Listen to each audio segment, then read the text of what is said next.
অনেকেই পাঙ্গাস মাছের কথা শুনলেই নাক ছিটকেতে থাকে। আরে ভালো করে যদি রান্না করো তাহলে পাঙ্গাস মাছও গরুর মাংসকে হার মানাবে। আজকে পাঙ্গাস মাছ রান্না করেছি, এমন স্বাদের আর কিছুই লাগবে না, শুধু পাঙ্গাস মাছের তরকারি থাকলেই চলবে। আজকে পাঙ্গাস মাছ রান্না করেছি কাসুন্দি দিয়ে। তাহলে পুরো ভিডিওটি দেখতে থাকেন, আমার সাথে থাকেন। আসসালামু আলাইকুম, সবাই কেমন আছেন? আশা করি নিশ্চয়ই ভালো আছেন। আমি আলহামদুলিল্লাহ ভালো আছি। পাঙ্গাস মাছের চামড়াটা আমি সুন্দর করে উঠে ফেলে দিয়েছি। আর পাঙ্গাস মাছের চামড়া কিভাবে তুলতে হয় আমার আগের ভিডিওতে দেওয়া আছে, আপনারা চাইলে আমার পেজ থেকে ভিডিওটি দেখে আসতে পারেন।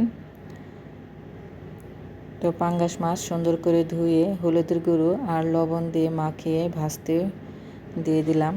তো আমার কড়াইটা নতুন, এর জন্য মাছটা উঠতে চাচ্ছে না। তো মাছটা ভাঙেনি, কিন্তু উঠতে একটু কষ্ট হয়েছে। তো মাছ ভাজা শেষ, আমি দিয়ে দিলাম আনাম গোটা জিরে, তারপরে দিয়ে দিলাম পেঁয়াজ কুচি, কাঁচামরিচ কুচি। এখন আমি এই পেঁয়াজ মরিচ সুন্দর করে লাল লাল করে ভেজে নেব।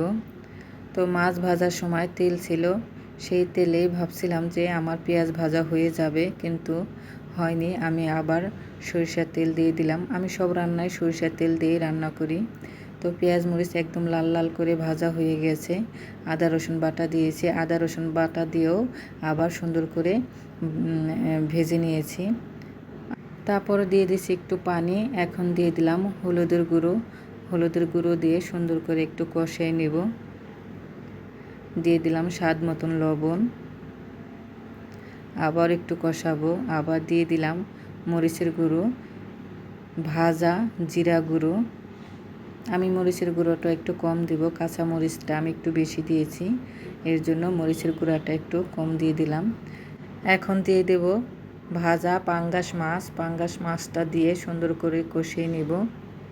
মাছটা একটু সাবধানে নাড়তে হবে, তা না হলে ভেঙে যাবে। কষানো শেষ, দিয়ে দিলাম পানি দিয়ে সুন্দর করে একটু ফুটায় নিব। আমার তরকারি প্রায় হয়ে আসছে। এখন দিয়ে দিলাম কাসুন্দি কিন্তু বেশি দেওয়া যাবে না, অল্পই দিয়েছি। এখন দিয়ে দিলাম কাঁচা সরিষার তেল।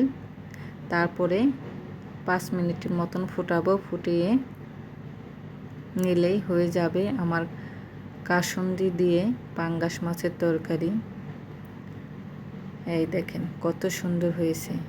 আমার ভিডিওটি যদি ভালো লাগে লাইক কমেন্ট করবেন, শেয়ার করবেন। আমার ফেসবুক পেজটা সবাই ফলো দিবেন। আমার ইউটিউব চ্যানেলটা যারা দেখতেছেন প্লিজ আমার ইউটিউব চ্যানেলটা সবাই সাবস্ক্রাইব করবেন, লাইক দিয়ে ভিডিও দেখবেন। আমার এই রেসিপিগুলো কেমন লাগে আপনাদের সুন্দর মতামত কমেন্টে জানাবেন।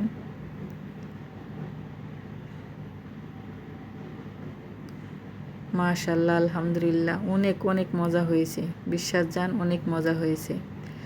তো আপনারাও রান্না করে কমেন্টে জানাবেন কেমন হয়েছে। আজকে পর্যন্ত, আল্লাহ হাফেজ।